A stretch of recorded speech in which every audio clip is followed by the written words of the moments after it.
Coming towards the end now, 3 सवाल है मेरे पास। एक सवाल ये है, एक ही सवाल है, इसमें आप दोनों आंसर कर सकते हैं। वो ये है कि आपकी लाइफ का अब तक का सबसे बुरा दिन कौन सा था जहाँ पे आपको लगा कि अब नहीं हो सकता कुछ भी, और उसके ऑपोजिट सबसे अच्छा दिन कौन सा था जहाँ पे आपको वही दिन याद आया हो जो आपने सोचा होगा कि यार कुछ नहीं हो सकता, लेकिन अब आहिस्ता आहिस्ता सब कुछ हो रहा है, या आपको मोटिवेशन आ गई है कि हाँ अब कुछ बेहतर हालात हैं। बुरा दिन तो नहीं, मतलब मुझे याद, मतलब यही हो सकता है कि आप को वो वक्त याद, अब काम कर रहे हैं। अच्छा, वो कहते हैं ना कि गरीब आदमी के पास कोई चीज़ आ जाए तो उसको डर ये होता है कोई छीन ना ले। हम्म, जब काम मिलता है तो मेरे ज़हन में भी खदशात आते हैं कि यार अभी तो हो रहा है, हम्म, चला ना जाए यार, अब क्या होगा, बाद में क्या होगा? तो वहाँ पे हम अक्सर वर्ड यूज़ करते हैं कि तवक्कल। बोलना तो बड़ा आसान है, हाँ, आप किसी को समझाएं तवक्कल कर यार, तवक्कल को समझना बहुत मुश्किल है कि यार मैं अगर जिस ज़ात पे मेरा यकीन है और उसी ने दिया है वही देता है, वहीं तक लोगों तक रसाई उसी ने मुमकिन बनाई है, तो अगर वो अब दे रहा है तो आइंदा भी देगा, और अगर नहीं दे रहा तो उसमें कोई बेहतरी है। इसको समझना बहुत ज़रूरी है। फिर हम कहते हैं अल्लाह की तकसीम है, अब इस तकसीम को समझना भी बहुत ज़रूरी है कि यार मैं सिर्फ तकसीम बोल के चुप हो गया हूँ या मैंने तकसीम समझी भी है।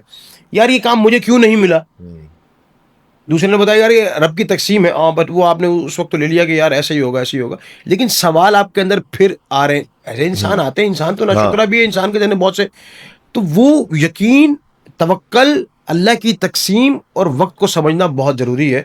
और वक्त लगता है सर, वक्त बदलने में, तो मुझे ऐसा लगता है कि मैं वो वक्त याद करता हूँ, बुरा तो नहीं लगता है, लेकिन जब मैं नौकरी ख़त्म कर दी, मैंने खुद क्विट कर दी और मैंने सहाफ़त छोड़ दी और अदाकारी इस तरफ पड़ी है, अब मैं फिर बीच में हूँ, मेरे पास एक ऑप्शन है यूके जाने वाला, और मैं अब कह रहा हूँ कि मैं यूके जाऊँगा तो आर्मी, क्रिकेट, एनालिसिस, सहाफ़त, अदाकारी सब कुछ ख़त्म करके मैं वहाँ एक नए सिरे से ज़िंदगी स्टार्ट करूँगा, और उसका पता नहीं कुछ बने, या ना। ना बने। और सबसे बड़ी चीज़ ये है कि यार पैसे शायद आ ही जाए, रिस्क तो रब की ज़ात ने देना है, जब तक इंसान की साँसें, लेकिन वो पहचान वो गुल हो जाएगी, सब ख़त्म हो जाएगा, सब ख़त्म हो जाएगा। दुःख उस बात का था कि मैंने जब चैनल बनाया 19-20 में, तो वो एक चीज़ हैक हो गई। वो हैक हो गई तो वो एक हौसला टूट गया। उसके बाद लड़कों ने जो ये काम शुरू किया, सैफ ने, फिर नादिर भाई के साथ जो एक लड़का होता है अहमद, ये जो रिपोर्टिंग से वो तफरीह करते थे। 2019 में मेरे पास 1-1 मिलियन, 1.5 मिलियन व्यूज़ आते थे, यही क्योंकि मेरे पास हाजिर दिमागी इस चीज़ की थी कि मैं सवाल करके जुगत ऑन द स्पॉट कर सकता था। तो वो चैनल का हैक हो जाना और उस चैनल से अब तक की स्टेबिलिटी कितनी हो जाती है, इंसान कैलकुलेट करता है हाँ, कि यार मैं इस वक्त बहुत स्टेबल होता है, एक इनकम मेरे पास आ रही होती तो अदाकारी करना बहुत पैसिव आसान, होता वो, हाँ। बहुत आसान हो जाता। एक वो फील करता हूँ, लेकिन फिर उस चीज़ को छोड़ के ये सोचता हूँ कि यार आज अल्लाह का कितना शुक्र है कि चीज़ें बेहतर हो रही हैं।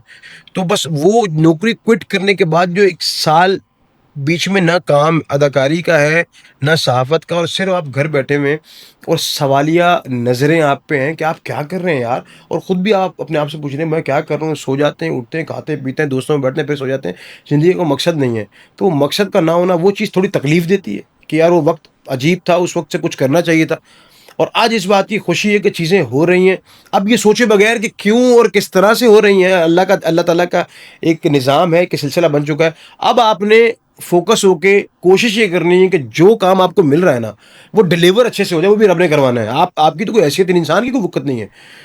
इंसान तो सिर्फ़ साँस का मोहताज है, बढ़ के इंसान बड़ी-बड़ी मारता है। अब जो काम मिल गया है, अल्लाह करे कि वो इंतहाई खुशअस्लूबी से तय पा जाए।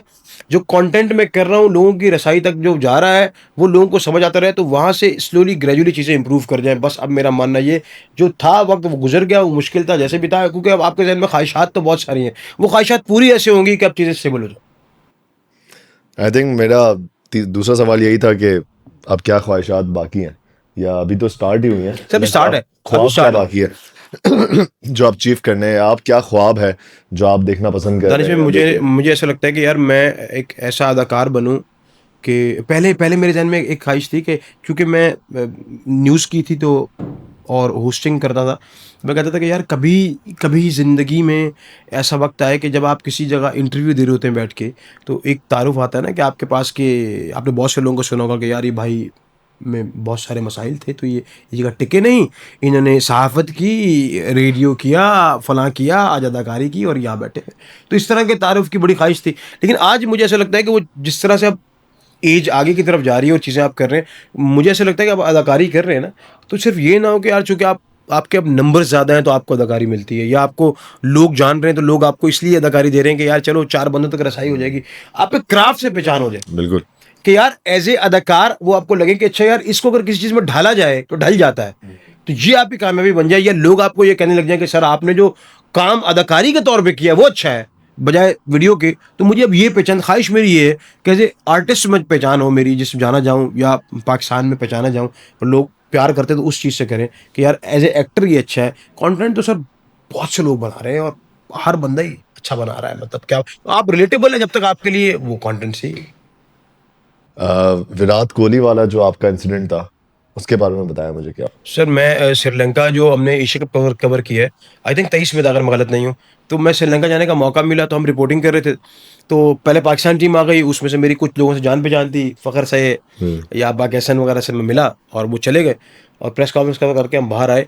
अब इंडियन टीम आई, तो अब इंडियन टीम का एक, जब वो इंडियन टीम उतर रही थी बस से तो मैं बहुत करीब खड़ा था, और रोहित के साथ मेरी एक वीडियो है। अच्छा, मैं वो वीडियो में आपको दिखाऊंगा दानिश भाई कि वो मैं साथ साथ चल रहा हूँ रोहित शर्मा के, और मैं करीब खड़ा होकर तस्वीर नहीं बना रहा क्योंकि पता नहीं मैं किस जोन में हूँ कि यार ये इतने बड़े बड़े स्टार्स मेरे साथ हैं।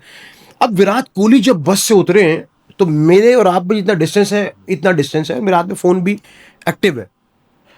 अब मैं कुछ बोल नहीं पा रहा हूँ, उस बंदे का एक ऐसा ऑरा है, एक ऐसी पर्सनैलिटी है, और इतना वो बंदा फिट है, इतना अट्रैक्टिव है, और जो उसके रन्स हैं, जो उसके अब तक की अचीवमेंट्स हैं, वो देखने के बाद आप क्या करोगे, मैं गए गूज़बम्प्स।